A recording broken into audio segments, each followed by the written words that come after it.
Halo, ketemu lagi di Offside Duo hari Selasa. Sedikit agak terlambat untuk mereview dari final Liga Champions, tapi tidak ada kata terlambat karena ini yang kalian lihat kan. Kalian ingin melihat saya datang dengan pakai baju Inter. Berani-beraninya baju itu. Setelah dibilang sebagai tim dengan sejarah terburuk di final, dalam arti dalam bentuk skor ya, karena memang kayaknya nggak pernah ada yang dikalahin dalam selisih 5 gol. Setahu gue tuh paling mentok. Ya kan, kalau selisih 5 gol tuh setahu gue terbesar. Paling ada tuh 4 gol dengan apa 7-3 apa berapa lah. Jadi nggak pernah ada yang benar-benar 5 gol dan bahkan nggak ngebales sama sekali. Jadi ya itulah, ini sedikit anomali ya. Kelihatannya sadis banget. Tapi kalau kita ngelihat coach dari permainannya, ini yang gue bilang kan, makanya dari sebelumnya gue bilang Inter untuk maju ke final terlalu berat. Bahkan gue bilang lawan Barcelona tuh kan harusnya secara permainan Inter sebenarnya kalah, tapi memang efektivitas dan Barca bermain dengan lebih apa ya, high risk dengan defensifnya yang sangat tinggi, membuat Inter bisa mengekspos. Tapi waktu dia lolos, gue bilang lawan PSG ini, PSG ini adalah bentuk dari Barca yang udah lebih pintar dalam sisi pertahanannya. Barca menurut gue dari sisi pertahanannya menurut gue nggak sepintar itu. Barca emang jelek. Sebenarnya bukan pertahanan sih, lebih filosofinya kualitas sih. Pemainnya. Sama sistemnya coach. Menurut gue dia terlalu naif bermain seperti itu ya, Hansi Flick ya.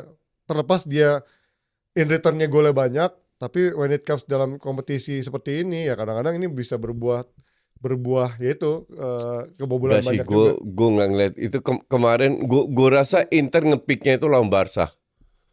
Kita harus lihat bahwa kualitas Inter ini sebenarnya biasa-biasa aja. Pemainnya banyak yang tua. Pemain kayak Mkhitaryan bisa masuk final Champions League ini kan mimpi yang luar biasa.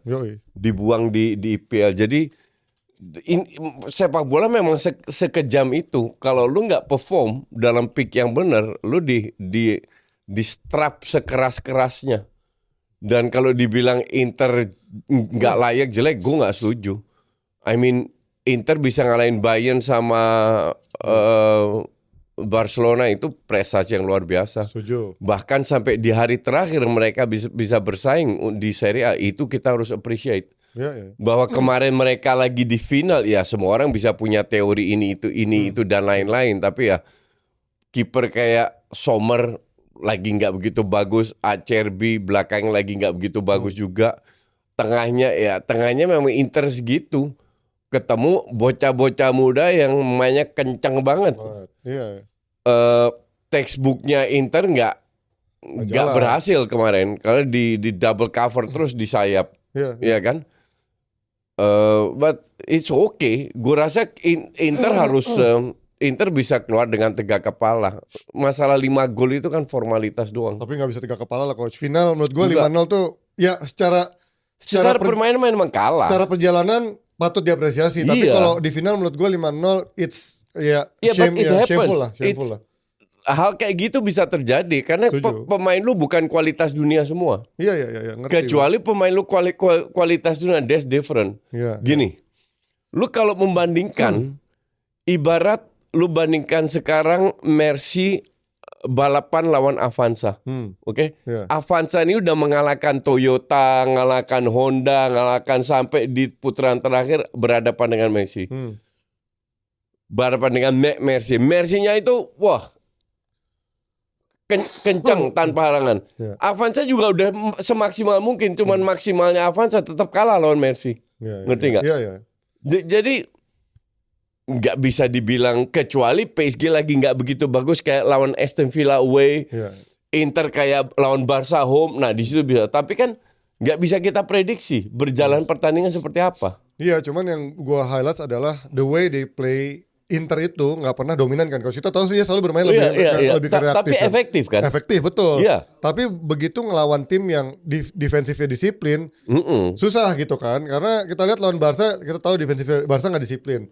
Lawan Bayern kita tahu backnya Bayern bukan lagi dalam kondisi terbaik ya. Dan Bayern kehilangan Musiala juga. Betul. Terus dia backnya Eric Dyer. Kalau nggak salah itu nggak ada siapa. Si Alphonso Davies juga nggak ada.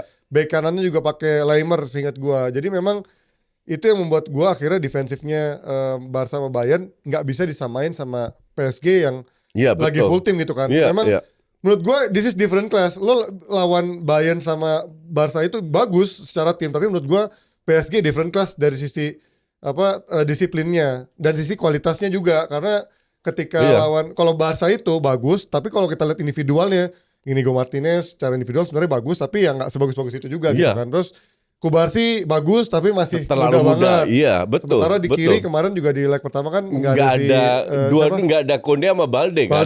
Konde juga cedera di tengah-tengah. Jadi memang dalam kondisi yang nggak lagi pincang. Bagus, PSG dalam kondisi terbaiknya. Betul. Bahkan dalam transisi permainannya pun juga sangat disiplin. Nuno Mendes itu dulu di awal-awal naik banget coach. Tapi kemarin benar-benar nahan di setengah belakang. Lawan terakhir dia lawan Arsenal juga nggak naik-naik amat. Nah begitu tahu lawan tim yang kuat dalam transisi serangannya, dia nahan di belakang, cuma Hakimi yang maju kan. Betul. Nah itu yang menurut gua Enrique tuh adapt. Kan orang bilang Milan bisa ngalahin PSG di awal-awal. Siapapun beberapa tim bisa ngalahin PSG di awal-awal fase kualifikasi. Tapi menurut gua belajar. Lu nggak bisa nyamain. Itu naik gitu grafiknya kan. Dia belajar dari kesalahan. Merotasi skuadnya dan akhirnya ketemu nih komposisi dan juga cara main yang oke. Nah makanya gue bilang PSG ini different class sih. Makanya gue bilang kalau lawan Barca PSG menurut gue menang sih. Gue juga bilang PSG menang. Karena ini walaupun mungkin selisih cuma 1 gol atau ekstra, tapi PSG akan menang. Karena yang mungkin yang menjadi perbedaan adalah Barca punya individual yang ngeri kayak Rafinha, kayak Lamine Yamal gitu ya. Sementara di Inter emang nggak ada. Stoknya ngepas. Even Lautaro yang dibilang mungkin maka dari itu hilang. Inter udah memberikan segalanya. Memang squad mereka udah kayak begini, itu udah mentok. Iya. Itu yang gue bilang, makanya waktu lo lagi keluar ke Amerika, gue bilang sama Haryo sih bilang make or break kan. Gue bilang, gue sebagai, kalau gue lebih realistis, gue melihat Inter di saat waktu itu masih peringkat 1 coach. Di beda 1 poin sama Napoli. Gue bilang Inter nggak bisa maksa ini. Kalau dia maju ke final, gue tahu pasti lawannya PSG nih, karena waktu itu masih ketemu Arsenal kan. Terlepas gue bukan paranormal, kalau secara permainan gue lihat PSG di atas Arsenal kemana-mana kan. Nah kalau Inter bisa pun lolos dari Bayern terus ketemu Barca pun pasti combang-camping tuh. Terus ketemu PSG, menurut gue different class lagi. Makanya gue bilang gue prefer Inter amanin Serie A dulu deh daripada muluk-muluk Serie A lo lepas, lo akhirnya Liga Champions gamblingnya sangat besar. Tapi kan orang ngelihat presisi Liga Champions sangat besar. Sebenarnya nggak bisa dilepas juga. Lu kalau udah berada di titik itu, lu berikan segalanya. Ya tapi akhirnya nggak mungkin lu lepas karena terlalu gambling. Apa kalau akan enggak juga? Lu berada di 2 titik yang lu bisa handlekan adalah 11 pemain, di mana pelapisnya nggak terlalu bagus. You have to go. Lu nggak punya pilihan. Lu tidak punya pilihan. Nggak mungkin. Gue tidak pernah lihat satu tim yang ngelepas satu itu kecuali No Hope. Contoh Arsenal, ketinggalan 9 poin sama Liverpool, langsung ganti seri kalah, itu udah no hope. Gue paham apa yang dilakukan Arteta dan akhirnya nggak dapat apa-apa, itu risiko. Inter itu cuma selisih 1-2 poin sama Napoli, nggak mungkin lu lepas. Nggak, maksudnya gue mendingan ngelepas si Champions League-nya. Nggak mungkin lu lepas kalau udah sejauh ini. Tidak mungkin lu lepas. Nggak ada satu tim yang gue lihat lu lepas Champions League. Secara prestis kan? Secara prestis. Bukan secara prestis. Lu udah sejauh ini loh. Lu udah mengalahkan Munchen, ngalahkan semuanya, dan lu tetap selisih 1-2 poin di Liga. Sebenarnya juga bisa turnover begitu kemarin yang dia nggak seri lawan Lazio sebenarnya ya. Kan 2-1 akhirnya penalti kan. Ya tapi ya itulah gue bilang. Emang that's football. Dan gue bilang gue bikin video kan, gue bilang pas Napoli juara dan pas kalah, untuk gue Inter tim terbaik di Serie A. Ya pasti. Dia bisa sampai detik akhir, di luar dapat trofi nggak dapat trofi, lu masuk final ke Champions League itu sebuah apresiasi. Lu kalahkan begitu banyak tim, lu bisa sampai detik terakhir bersaing sama Napoli, itu konsistensi. Di mana lu hanya kalah di match terakhir atau terutama lawan Lazio. It happens. Itu sepak bola, nggak bisa lu bilang lu lepas ini nggak mungkin.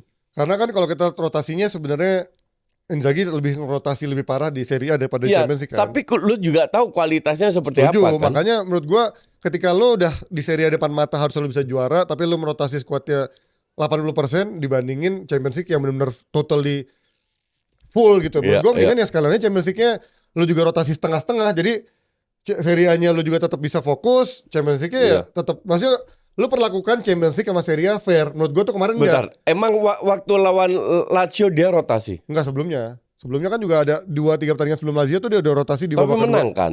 Menang, ada yang menang, ada yang seri juga. Sebelum Lazio ada yang seri kan? Lawan siapa ya, gue lupa deh. 2 pertandingan sebelumnya.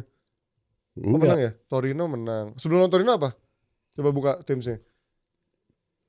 Dan akhirnya fixture ya. kan akhirnya ingat kan yang si siapa cedera tuh waktu itu Lautaro apa siapa ya?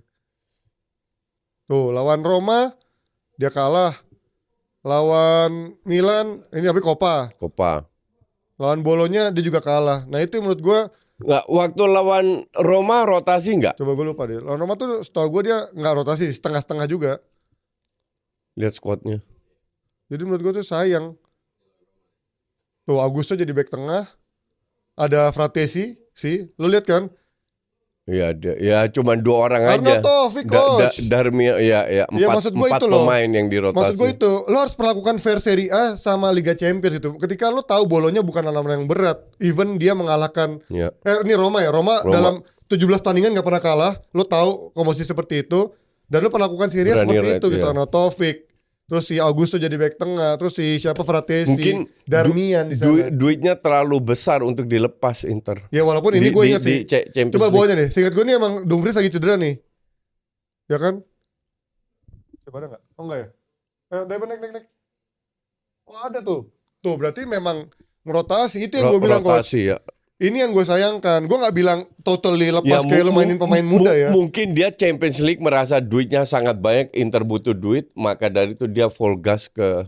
Nah itu yang gue sayang. Tapi ya, pada akhirnya lepas Serie A tuh menurut gue suatu hal yang depan mata lo lepas gitu aja. Itu karena kesalahan lo menurut gue. Karena kesalahannya Simone ataupun ya. Sebenarnya nggak dilepas, cuman ya risiko. Iya lo bermain. Ambil risiko. Iya kan, high risk taking aja. Akhirnya itu yang dibilang sama Harry juga make or break. Justru gue gak setuju, gue bilang yaudah kalau emang lo mendingan prioritasnya sama Serie A sama Liga Champions. Jangan lo menganaktirikan si Serie A, lo pikir nih kayaknya akan selesai. Gue juga gak akan rotasi itu. Lawan Roma gue gak akan rotasi. Gue full team aja, lihat aja siapa yang cedera. Karena dia juga abis dari Bolonya kan kalah tuh. Terus di Copa juga kalah. Menurut gue belum tentu semua cedera juga. Iya, dan secara moral tuh lagi turun. Harusnya lo full team di sana lawan Roma. Nah itu menurut gue ada beberapa keputusan-keputusan yang harusnya lu harus lebih full priority di Serie A dan juga di Liga Champions kalau tapi dengan rotasinya lawan Roma dia bisa habis itu menang lawan Barcelona. Seri dulu lawan Barca. Iya, seri at least nggak kalah lah, kan ngaruh juga itu. Nah itu yang gue bilang coach, artinya lu prioritasin Champions daripada Serie A. Itu yang menurut gue nggak fair karena di depan mata secara mungkin tekanan dari manajemen juga. Itu.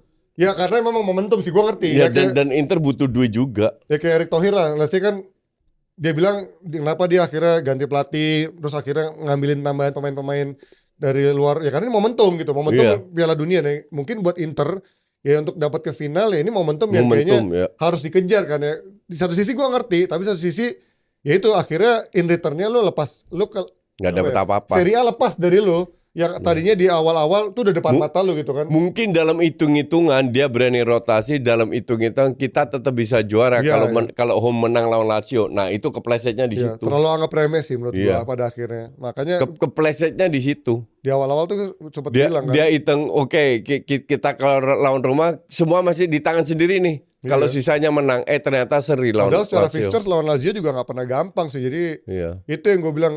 Karena secara fixtures tapi full team yang turun ya. Full team. Ya karena ini udah penentuan, tapi ternyata seri kan di saat full team.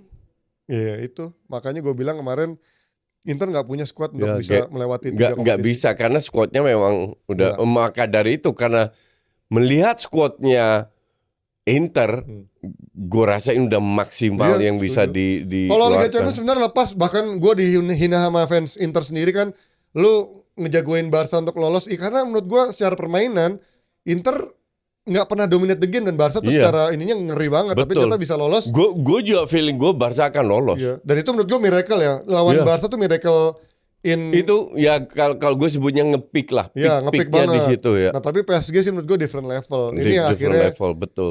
Menunjukkan kelasnya Inter mentok di situ.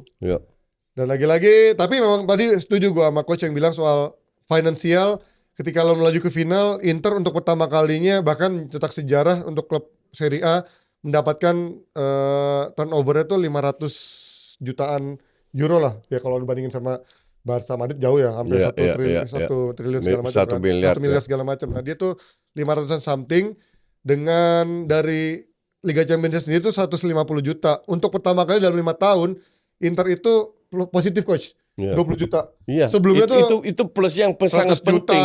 80 juta, Iya. minus-minus terus kan. Itu plus yang sangat penting buat Inter. Maka dari itu mereka ngejar Champions League. Ini secara duit nih mana gue baca ntar ya. Karena secara duit ini Emang kalau dia juara Serie A sama rank 2 Serie A selisih mungkin 20-30 juta dari TV rights. Iya. Rank 2 atau semifinal Champions League atau perempat final dan final itu gede. Tapi semifinal menurut gue sama final gak terlalu jauh sih harusnya. Paling selisih 10 juta, 20 juta lah mentok ya. Kalau runner up kan, artinya gak terlalu gede juga nih. Dari 5 tahun terakhir sebelumnya minus 246 juta tahun 2020-2021, kemudian 140 juta 2021-22, terus minus 85 juta 2022-2023, dan tahun lalu itu minus 36 juta, dan sekarang itu positif 20-25 juta. Artinya ya secara finansial ya mungkin ini adalah sesuatu yang menguntungkan buat Inter. Memang nggak bisa karena Inter harus refresh squadnya. Ya. Dan ini bagus ya. Kita lihat apakah dengan kondisi positif ini Inter mau nggak mau udah harus itu ya tadi regenerasi squad Inter nggak bisa terus maksimalin rotasi seperti ini. Mkhitaryan, Mkhitaryan, Acerbi, Di Marco pun juga harus diganti atau pelapisnya lah, cari pelapis yang bagus. Calhanoglu jadi pelapis yang bagus. Iya. De Vrij udah waktunya cabut juga kali ya. Terus juga Pavard nih menurut gue masih biasa aja. Iya 7 lah angkanya. Gue gak bisa bilang dia bagus banget, tapi jelek juga enggak gitu. Jadi memang Inter ini harus ada regenerasi skuadnya, peremajaan untuk bisa bersaing di Eropa. Jangan lagi mengandalkan skuad seperti ini untuk bisa bersaing di 3 kompetisi. Sementara kalau PSG coach, lo melihat ya ini ya keren sih ini tim. Bener-bener kolektivitas ya coach. Kolektivitas nggak ada masih satu. Muda. Ini tim dipertahankan, mungkin akan lebih kuat lagi kalau Gonzalo Ramos camp Portugal itu dijual. Beli striker baru mungkin Osimhen. Gak guna sih Ramos. Iya, terus Due ya ini emang gila. Tim ini gila. Gue tuh melihat Due tuh benar-benar talent rough banget, tapi benar-benar Barcola juga buangnya nggak ada guna. Bagus banget. Ya masih oke lah buat rotasi lah. Tapi kemarin Due menunjukkan banget kedewasaannya untuk semudah dia. Itu di tengah masih ada Zaire Emery yang menurut gue juga bagus. Bagus itu. Siapa lagi cadangannya sih kemarin? Gue sampai lupa di cadangannya kan. Lucas Hernandez. Mayulu aja gue cuma lihat berapa kali dia main dan anjing ngegolin. Mayulu gue belum lihat sama sekali. Gue pernah lihat dia main tapi anjir, gue pikir baru masuk ngegolin kan. Gonzalo Ramos itu scam. Kimpembe dicadang. Kang Inlim menurut gue sebenarnya nggak begitu layak ada di PSG. Iya. Terus ya, tapi dia bisa angkat trofi dengan tidak main. Kang Inlim buang. Iya. Ini keren sih ngelihat bagaimana skuad seperti ini. Mungkin ini menjadi apa ya? Pencerahan buat Nasir yang why you hold grudge so much untuk seorang Mbappe dari 2 tahun 3 tahun terakhir untuk nahan dia, bahkan sampai bawa ke pengadilan. Presiden dulu kan ke presiden juga, terus sampai ngancam-ngancam akhirnya membuat Mbappe stay. Mungkin kalau lo ya, tapi mungkin semua terjadi pada waktunya kali. Semua akan indah pada waktunya. Kalau mungkin Mbappe cabut lebih dulu, mungkin Enrique nggak akan menemukan skuadnya seperti ini, sekomplit ini juga. Ya, tapi ngelihat ini sih kayaknya gila, benar-benar worth it banget dia ngelepas Mbappe. Dia beli Mbele, dia beli Kvaratskhelia gila. Itulah tololnya klub Inggris, kenapa nggak pernah incer Kvaratskhelia? Iya. Dan bahkan si Due itu sempat diincar sama Arsenal sama MU coach. Tapi akhirnya diambil sama PSG karena mungkin mereka masih setengah-setengah lah ngincar si Due itu lah. Ya karena masih muda kan. We never know sebagus apa pemain muda. Ya kayak Arsenal dulu incar Zlatan. Ya sama. Ya kalau Zlatan mah lumayan lah. Sama kayak MU ngincar Martial lah. The next Mbappe. Taunya the next Angri. Taunya abis Martial diambil, Monaco orbitin Mbappe. Anjing kalau gitu, lo skip aja generasinya Martial. Lo ambil tuh Mbappe, ngapain lo ambil Martial? Tapi dibalik ini semua ada seorang Luis Campos yang juga luar biasa. Dulu dia orang yang salah satunya berjasa waktu ngangkat Monaco lagi punya duit. Waktu itu datengin Falcao lah, James Rodriguez lah, Bernardo Silva. sampai akhirnya bangkrut tuh si Monaco-nya, terus dia sempat pindah ke Lille juga sempat bagus di era dia dan pindah ke PSG. Beda sama eranya dulu Leonardo sama siapa dulu yang bekas Tenkate ya? Lu tahu, Kluivert itu pernah dirtek ya PSG. Oh iya pernah, iya Ya, pernah, iya. Cuma setahun bentar. dirtek setahun. Ya sama yang bekas Barca siapa? Monchi. Bukan Barca, bukan Tenkate ya? Yang kulit hitam siapa? Abidal. Bukan. Adalah pokoknya dari Barca juga yang pernah ada di sana. Leonardo nyata nggak sebagus itu dan sebenarnya Luis Campos ini gua nggak tahu dari Luis Camposnya Siapa dekat apa Barca? dari pernah di Chelsea apa Barca ya? Direktur. Oh gitulah pokoknya. Tapi yang jelas ini filosofi yang sangat luar biasa ya. Main-main muda potensial yang sebenarnya orang mungkin bilang gambling juga ya datengin Nuno Mendes dari Sporting. Koci mungkin akan bilang ini fraud gitu ya dengan harga. Enggak, Nuno Mendes dari dulu gue bilang bagus. Dari Sporting bagus gitu. Terus Kalau Nuno Mendes bagus. kalau Hakimi mah udah matang kayak si Ka- Vitinha dari Wolverhampton yang Nah ini juga surprise. ya kan Ya, Joao Neves juga untuk gue surprise. Tapi kalau Nuno Mendes enggak. Nunes yang untuk gue surprise. 70 juta. Nunes yang Liverpool. Nunes Liverpool anjir. Itu Portugis scam itu. Banyak scam juga Portugal ini. Lalu ini siapa sih taulah nantilah. Coba deh Bang sambil cari ya nanti ya. Sama ini gue ngeliat bagaimana Enrique juga akhirnya menjadi pelatih kedua yang bisa meraih treble 2 kali ya setelah Pep Guardiola. Dan dua-dua lulusan mana? Barcelona. Tapi dan dua-duanya ngalahin Inter enggak dong. Pep kan ngalahin MU. MU. Ngalahin MU dong. Ya Pep ngalahin MU. Yang kedua iya oke, yang di City ya. Semuanya berhubungan sama Inter yang pernah treble.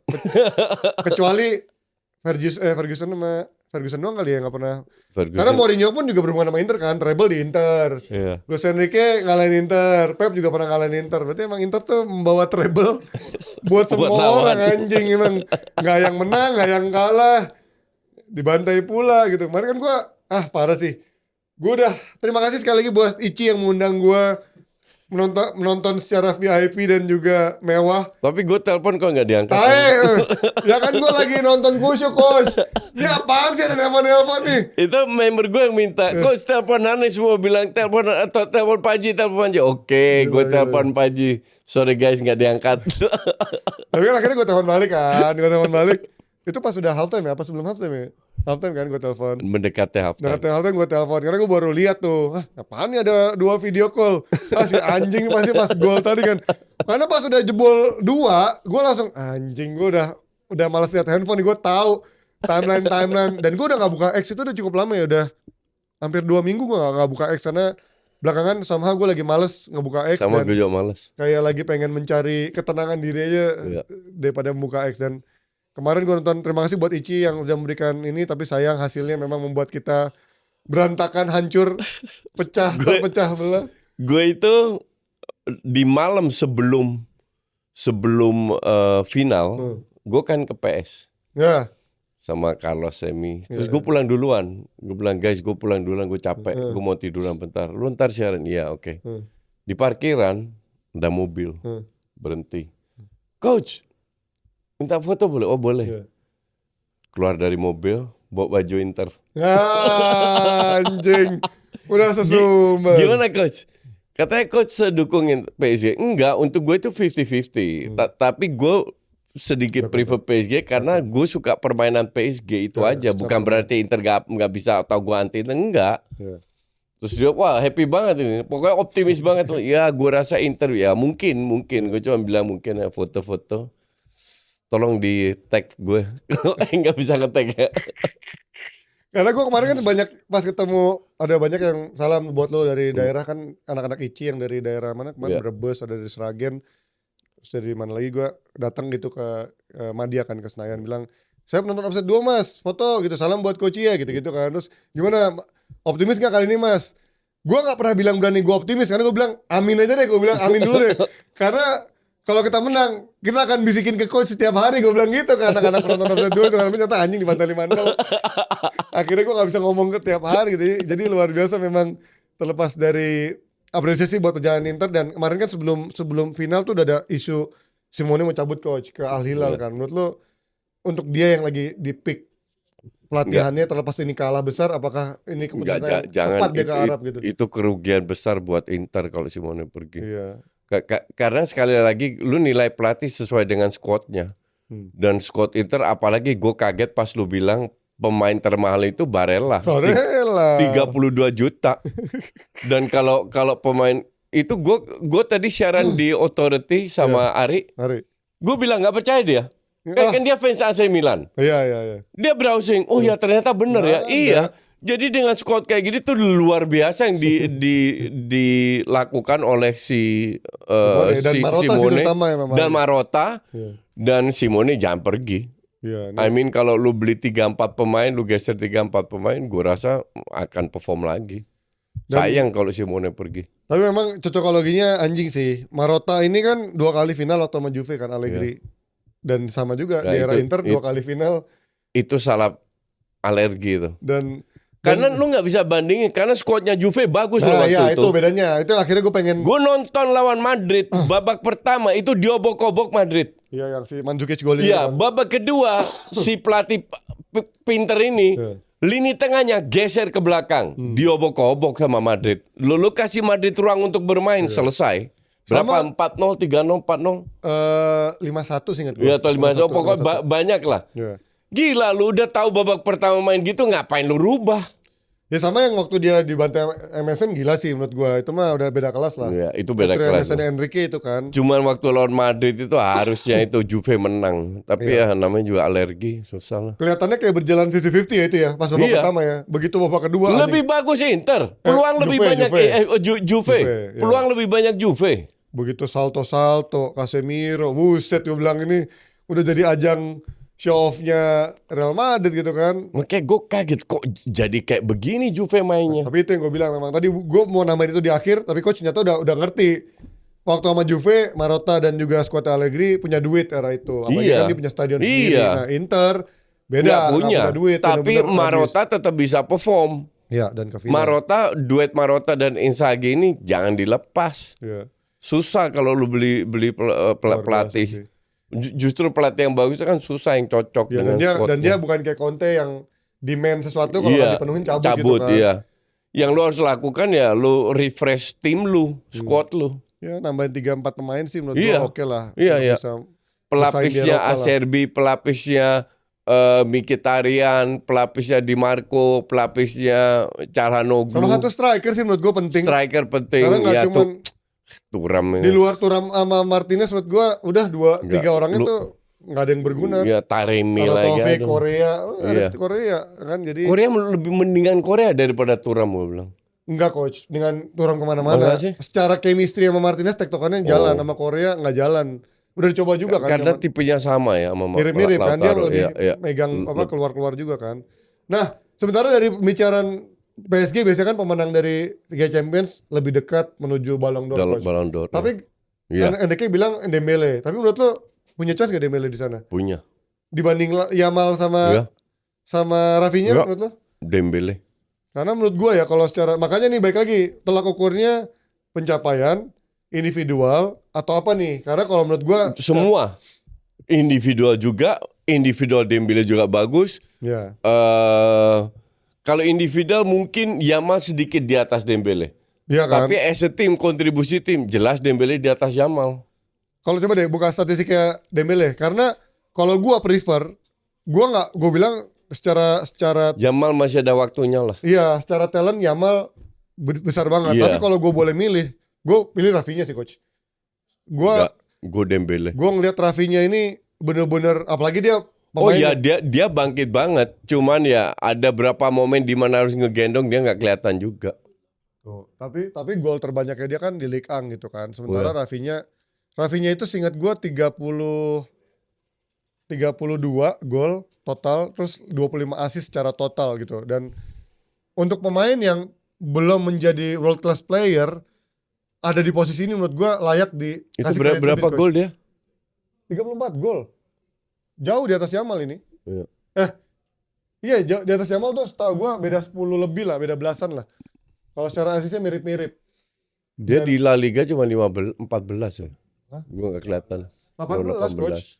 18 di Champions League 13 top scorer dia loh. Iya. Top scorer dia di Champions League. Ya, tapi lu gak masuk final. Tapi semifinal bukan satu yang jelek lah. Iya. Dan dia ngegolin juga di 2 partai semifinal itu kan. Yamal gak ngegolin sama sekali. Bagus, Rafinya luar biasa. Iya, makanya gue bilang. Ya, Yamal masih terlalu muda lah. Nah iya, makanya kalau gue secara objektivitas gue menilai Rafinya layak karena di luar nama besar Dembele dan juga Yamal yang memang lagi diangkat-angkat. Tapi untuk bisa jadi Champions League, Dembele punya kontribusi besar. Setuju, makanya ini perdebatan yang gue sih Dembele gue tetap. Menurut gue layak diperbincangkan. Gue kayak dulu kan akhirnya waktu Snyder menang itu ujung-ujungnya yang menang tetap Messi kan di tahun itu kan. Tapi Messi sama Ronaldo itu different era. Iya ya, cuman kan makanya tolak ukurnya harus seperti apa gitu. Apakah lu harus membawa juara final Liga Champions, juara dan juga bahkan final sama Belanda juga kan waktu itu kan si Snyder kan. Iya. Sementara di negaranya kan Ronaldo Messi nggak ngapa-ngapain gitu waktu itu Portugal sama Argentina kan. Jadi menurut gua ini layak untuk selera juga waktu itu. Ini diskusi yang layak diperbincangkan ya, ujung-ujungnya kita tahu ntar siapa yang dipilih oleh jurnalis dan juga votersnya ya mereka, menurut gue sih 3 dari nama ini layak ya, antara Dembele, Yamal dan Rafinha. Kalau gue prefer Rafinha karena kalau melihat eranya Modric, pemain yang secara nama gue Dembele. Gak terlalu populer tapi bisa mencuat di antara gue sebagai fans Barca gue tetap pilih Dembele. Karena mantan Barca. Juga. Tetap juga ya. Semuanya tapi berhubungan sama Barca ya, anjing. Dembele mantan Barca, tapi menurut gue ya inilah dia Barca is the best. Dia mencapai titik peak nyata di PSG bukan di Barca gitu. Karena di Barca banyak cederanya. Banyak main game di Barca. Iya, di PSG bahkan dia lebih dewasa, bermainnya sangat mau jemput ke belakang, bermain untuk tim, nggak maruk banget, dan akhirnya bisa membawa PSG ke final. Dan juga buat Enrique ya, sekali lagi kongres buat dia yang juga mempersembahkan PSG, mempersembahkan untuk anaknya yang memang membuat dia karirnya sempat menurun juga waktu habis kehilangan anaknya. Orang banyak yang bilang udah deh karir Enrique bakal redup, tapi ternyata PSG memberikan proyek baru. Dan ya itu nyata katanya si Nasser, gue nggak butuh pelatih yang nggak percaya sama proyek kita gitu kan. Dan akhirnya ini ada simbiosis mutualisme antara Enrique dan juga Nasser dan juga PSG yang akhirnya melahirkan juara yang tidak pernah dibayangkan. Karena kata Nasser bahkan dia nggak ngebayangin tahun ini menjadi juara gitu coach. Dia bilang, kalau Enrique bilang ya ini proyek yang emang kita incar dari PSG inginkan dari kapan tahu kan. Tapi mungkin dengan komposisi skuad ini Nasser nggak membayangkan akan juara pada tahun ini. Di eranya Messi, Mbappe, Ibra dan lain-lain nggak pernah bisa juara, tapi justru ini juara. Oke, dan kita pindah sedikit ke bahasan bursa transfer dari Liga Champions. Ada transfer apa yang menarik ya coach ya? Karena timnas itu Jumat main ya? Kamis malam. Makanya nih gue bingung. Kita ya bisa, kita Rebu kan bisa taping. Ya bisa. Rebu. Lo Rebu aman? Kan abis itu kita main padel. Oh iya itu bisa. Ya kita bahas dulu. Yang terakhir ada kabar dari Bruno Fernandes. Ini masih hangat isunya. Udah berkali-kali di Amorim juga membantah, katanya MU harus cari cara lain untuk mencari uang dibandingkan menjual Bruno Fernandes. Tapi kemarin isu yang udah beredar di media, agennya udah makan malam dengan perwakilan dari Al Hilal untuk katanya 200 juta atau 100 juta gue nggak tahu, dengan gaji 700.000 pounds per minggu. Tuh berapa ya coach, 200.000 pounds? Banyak lah itunya. Itu gila sih. Kalau buat main Amerika Latin biasanya ini akan diambil. Nah tapi kalau Bruno kan dari Eropa, gue nggak tahu tuh dia diambil juga. Seumur Bruno mah diambil juga. Dan kemarin dia sempat makan malam juga di acara partinya ulang tahunnya Joao Cancelo yang juga pemain Al Hilal. Ini yang juga menambah lagi. Oh, pemain Al Hilal. Al Hilal dia kan, di Al Hilal tuh ada dia, ada Cancelo, ada si Koulibaly yang dari Napoli Chelsea. Terus ada si siapa, Malcolm yang bekas Barcelona. Terus ada siapa lagi pemain? Oh, Milinkovic Savic. Dan isunya kan mau mereka yang juara ya Al Hilal ini. Yang juara siapa sih? Arab banyak banget. Ittihad. Oh, Ittihad. Al Nassr berapa? 4. Oh, 3. Oh, 3. Dan katanya kan Al Hilal mau ngambil Cristiano juga kan. Ini aneh sih. Ngapain ngambil? Kalau dia ngambil ya pemiliknya sama-sama juga, duitnya sama-sama juga, cuman pindah kantong kiri, pindah kantong kanan. 200 juta. Gimana coach, lu melihat kemarin Bruno 200 juta? Gue sih gue lepas. Tapi Enggak, lu orang bisa teriak-teriak ya MU harus cari duit dari kantong mana? Iya. Semua kantong udah kosong. Iya. Mau kantong apa lagi? Lu mau jual tuh Old Trafford? Gua Kan nggak mungkin. Iya. Dan orang tuh pasti bilang gua sebagai nggak menghargai jasanya Bruno. Orang bilang Bruno tuh Nggak ada hubungannya sama Iya. jasa atau apa. This is industry. Iya. You have to move on. Dan MU butuh uang masalahnya. MU butuh uang, sangat butuh uang, bukan butuh lagi untuk refresh squadnya. MU butuh uang, dan kalau Bruno bisa menghasilkan duit, Garnacho menghasilkan duit, jual juga. Jual semua lah yang bisa ngasih Iya, duit lah. nggak ada gunanya. Mending lu datengin pemain yang lu suka sesuai dengan seleranya Amorim, move on. Nah iya makanya. Karena gue miris juga lihat MU berada di papan bawah terus.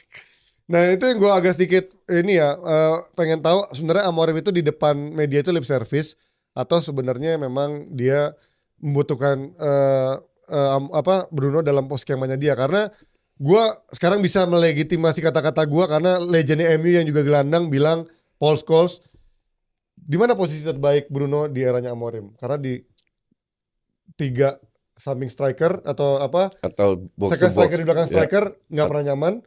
Atau di box to tengah box gelandang dengan 2 barengan Casemiro. MF Casemiro atau Ugarte, dia juga gak pernah nyaman. Gue setuju dengan maksudnya Scholes karena Gini, lu lihat squadnya Amorim di mana dia merajalela di Portugal. Punya playmaker nggak? Enggak Makanya. punya yang nomor 10 murni kayak Bruno Maka dari itu dia nggak butuh pemain kayak Bruno. Mumpung menghasilkan banyak duit, jual. Ya. Yang butuh itu siapa untuk gue? Real Madrid tuh. Madrid butuh. Itu yang makanya gue bilang, gue tahu Bruno yang paling gendong, tapi MU butuh duit. Kedua itu, yaitu gue ngeliat sama yang bilang Scholes. Gue gak pernah ngeliat Bruno nyaman dengan posisinya bermain di belakang striker orang itu, dan juga ataupun 2 gelandang yang sama DMF. Udah gitu. beda, makanya gue bilang 3-4-3 itu sulit. Sulit juga untuk dapat pemain yang bisa. Itulah kenapa gue bilang Cunha pembelian yang salah satu dari sedikit pembelian MU yang smart. Ya. Nah kalau Cunha menurut gue lebih cocok untuk posisinya di belakang striker dibanding Bruno secara posisi betul. Makanya lepas aja Bruno. Walaupun gak ada jaminan. Gila lu dapat 100 juta untuk pemain umur berapa? 29? 29. Iya. Lepas lah. Iya, jadi menurut gue itu. Jadi terlepas jasanya sangat besar, tapi ya itu you have to move on. Di satu sisi yang ketiga faktor lainnya ya mungkin waktunya Bruno juga refresh karirnya lah. Menurut gue dia karir di MU stuck juga peringkat 15. 15. Jaga lisan Anda. 15. Beda 2. Naik kelas. Di match terakhir naik 2 kelas. Jadi menurut gue itu ada 3 faktor yang menurut gue kenapa Bruno harus cabut dari MU. Terus juga isunya MU nyari striker. Kemarin sempat diisukan sama Liam Delap, tapi ternyata Liam Delap ke Chelsea. Cabut ke Chelsea ini gimana coach? Menurut Gak ngerti kok. Gue gak pernah lihat dia main sih. Cuman Chelsea ini kan penyakitnya Chelsea ini kan sering beli pemain mediocre. Iya, gue sayang sih ini. Di saat Chelsea udah dalam track atau progress yang udah on the track gitu, harusnya dia nambahin yang punya kualitas lebih lah. Karena menurut gue Delap gak lebih bagus pada Jackson. Bahkan mungkin di bawah Jackson secara kualitas. Iya, di bawah Jackson. Yang gue ngeri itu kan kalau Chelsea sebagai kompetitor Arsenal, itu beli Osimhen atau Vlahovic. Itu yang gue ngeri. Osimhen sih. Tapi kalau beli Delap ya the happy aja gue mah. Gue gak ngerti sih Chelsea kenapa belinya kayak gini lagi ya. Mungkin ya gue ngerti lah itu proyeknya Enzo Maresca apa dari sporting manajemennya Chelsea yang ternyata punya statistik lain yang berkata ternyata Delap bisa berguna sama kita, terus juga mungkin dia pemain Inggris atau apapun lah yang akhirnya bisa membuat dia layak untuk jadi striker utama Chelsea. Karena selain Jackson kan dia udah punya siapa yang mediocre juga, Giu. Terus sekarang Nkunku juga ya walaupun Nkunku dilepas. Ya Nkunku dilepas. Jadi ya nggak menaikkan levelnya Chelsea gitu. Sementara dia butuh striker yang bisa menaikkan level Chelsea karena gelandang-gelandangnya winger-wingernya menurut gue juga nanggung semua selain Palmer ya coach ya. Karena Sancho itu kan lagi di nego gajinya. Kalau kata gajinya nggak bisa turun, dilepas tuh. Dibalikin ke MU dengan bayar sanksi denda 5 juta. Terus siapa lagi? Modric balik. Modric enggak ya? Modric 2 tahun. Modric 5 tahun. Nanti 5 tahun nih. Bye Modric. Oke.